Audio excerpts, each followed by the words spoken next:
Hi friends, welcome to Swami's kitchen. நாம் இன்னைக்கு பார்க்க போகிற ரெசிபி பிரியாணி சுவையில் சுலபமான முறையில் தக்காளி சாதம் எப்படி செய்யலான்னு பார்த்துருவோம். ரொம்ப ரொம்ப டேஸ்டியாக இருக்கும். இது லஞ்சுக்கும் செய்து சாப்பிட்லாம், லஞ்ச் பாக்ஸுக்கும் எடுத்துகிட்டு போகலாம். ரொம்ப சுவையாக இருக்கும். அடி பிடிக்காமல் குழையாமல் உதிரியாக இருக்கும். இதை எப்படி செய்யலான்னு பார்த்துருவோம். தக்காளி சாதத்துக்கு தேவையான பொருட்கள்லாம் எடுத்து வச்சாச்சு. ஒரு தக்காளியை கட் பண்ணி வச்சுருக்கேன். தக்காளி 2 எண்ணம் எடுக்கணும். இதில் ஒன்று தான் இருக்குது, இன்னும் ஒன்று எடுத்து கட் பண்ணி நம்ம மிக்ஸி ஜாரில் போட்டு நைஸான பேஸ்ட்டாக அரைச்சி வச்சுக்கிடணும். 1 table spoon biryani masala, readymade masala தான் எடுத்திருக்கேன்.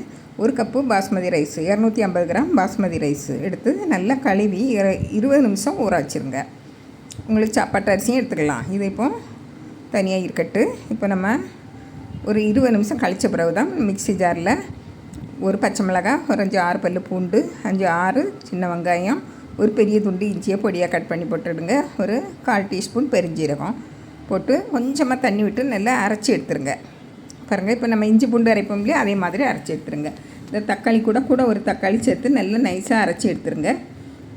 நான் ஒரு தக்காளி தான் எடுத்து வச்சுருந்தேன், 2 தக்காளி அரைச்சி எடுத்துருக்கேன். பாருங்கள், 1 டேபிள் ஸ்பூன் எண்ணெய், 1 டேபிள் ஸ்பூன் நெய் போட்டு காய விடுங்க குக்கரில். இப்போ பட்டை, ஏலக்காய், கிராம்பு, கல்பாசி, பெருஞ்சீரகம், நட்சத்திர சோம்பு, பிரியாணி இலை எல்லாம் போட்டு நல்லா பொரிய விட்டுருங்க. இந்த ஹோல் கரம் மசாலா கடையில் கேட்டாலே கிடைக்கும், அதை வாங்கி இதை போட்டு விடுங்க. இப்போ ஒரு பச்சை மிளகாயை 2 கீரி போட்டுவிட்டு ஒரு பெரிய சைஸ் வெங்காயத்தை நீளமாக கட் பண்ணி எடுத்துருக்கேன். இது 1/4 கிலோ அரிசிக்கு தேவையான பொருட்கள் தான் நம்ம போடுவோம். ஒரு பெரிய வெங்காயம் எடுத்தால் போதும். நல்லா பொரிய விடுங்க.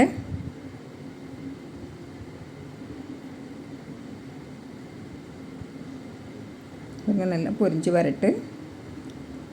இப்போ பொரிஞ்சு லைட்டாக நிறம் மாறின உடனே நம்ம அரைச்சி வச்சோம் இல்லையா, இஞ்சி பூண்டு பச்சை மிளகாய் எல்லாம் சேர்த்து அதில் போட்டுருங்க. போட்டு கொஞ்சமாக உப்பு சேர்த்துருங்க. ஒரு 1/2 டீஸ்பூன் உப்பு சேர்த்து நல்லா வதக்கி விடுங்க.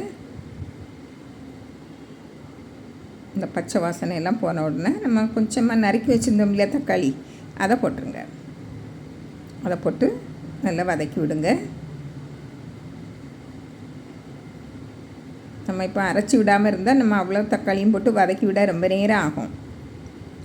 பாருங்கள், குழந்தைகளும் விரும்பி சாப்பிட மாட்டாங்க தக்காளி நிறைய இருந்தால். அதனால் நம்ம அரைச்சி விட்டுருக்கோம்.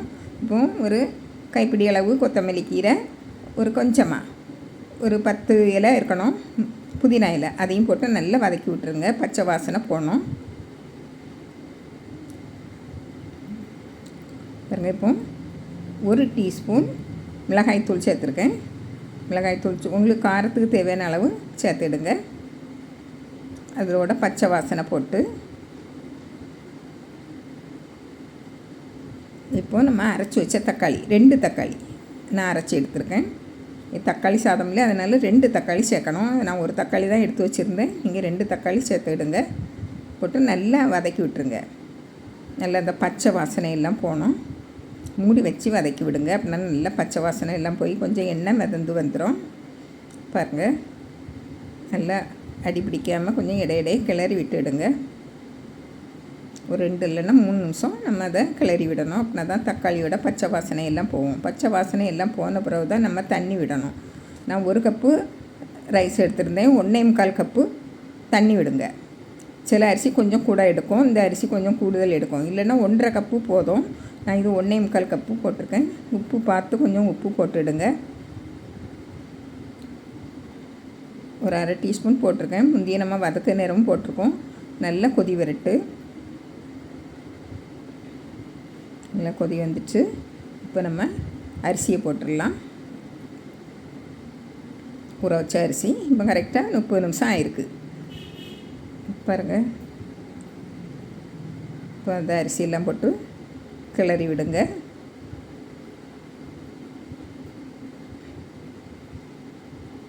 இப்போ நம்மளுக்கு இந்த உப்பு கொஞ்சம் தூக்கலாக இருக்கணும். இந்த உப்பு ருசி பார்த்துருங்க, கொஞ்சம் உப்பு தூக்கலாக இருக்கணும். இது கொஞ்சம் குறைவாக இருக்குது, நான் அதனால் கொஞ்சம் போட்டிருக்கேன். அப்படி பார்த்து போடுங்க. இப்போ மூடி வச்சுருங்க. நல்லா கொதி வரட்டு. எப்பவுமே நம்ம குக்கர் மூடியை போட்டுறக்கூடாது, லேசாக கிளறி விடுங்க. பாருங்கள், இப்போ கொஞ்சம் கொத்தமல்லி கீரை போட்டுட்டு இது வந்து பிரியாணி மசாலா. உங்கள்கிட்ட பிரியாணி மசாலா இல்லைன்னா நீங்கள் கொஞ்சமாக கரம் மசாலா போடுங்க. போட்டு குக்கரை வச்சு கிளறி விட்டுட்டு குக்கரை மூடிடுங்க. மூடி ஒரு விசில் வந்தால் போதும். அப்படியே உங்களுக்கு விசில் வரல அப்படின்னு சொன்னால் நீங்கள் ஒரு 5 நிமிஷம் மீடியம் ஃப்ளேமில் வச்சு இறக்கிடலாம். இறக்கி நல்லா ஆவியெல்லாம் போன பிறகு நம்ம திறந்து பார்க்கலாம். இதெல்லாம் ஒரு விசில் வந்து நான் ஆவியெல்லாம் போயிட்டு திறந்து பார்க்கேன். பாருங்கள் எப்படி வந்திருக்குன்னு பாருங்கள். கரெக்டான அளவு தண்ணியாக இருக்குது. உங்களுக்கு அரிசி எப்படி இருக்குன்னு பார்த்துடுங்க. உங்களுக்கு இதோட கொஞ்சம் கெட்டியாக கொஞ்சம் நல்லா குலைவாக வேணும்னா கூட கொஞ்சம் தண்ணி வச்சுக்கலாம். இது கரெக்டாக இருக்குது. பாருங்கள் எவ்வளோ உதிரியாக வரும் இந்த சாதம். நல்ல பிரியாணி மனம் தான் அடிக்கி. பாருங்கள் எடுத்து பரிமாறிடலாம். உங்களுக்கு கொத்தமல்லி புதினா எதுவும் வேணும்னா போட்டுக்கலாம். பிடிக்காதவங்க வேண்டாம், இதோடு நிறுத்திக்கலாம். நம்ம ஏற்கனவே நிறைய போட்டிருக்கோம்.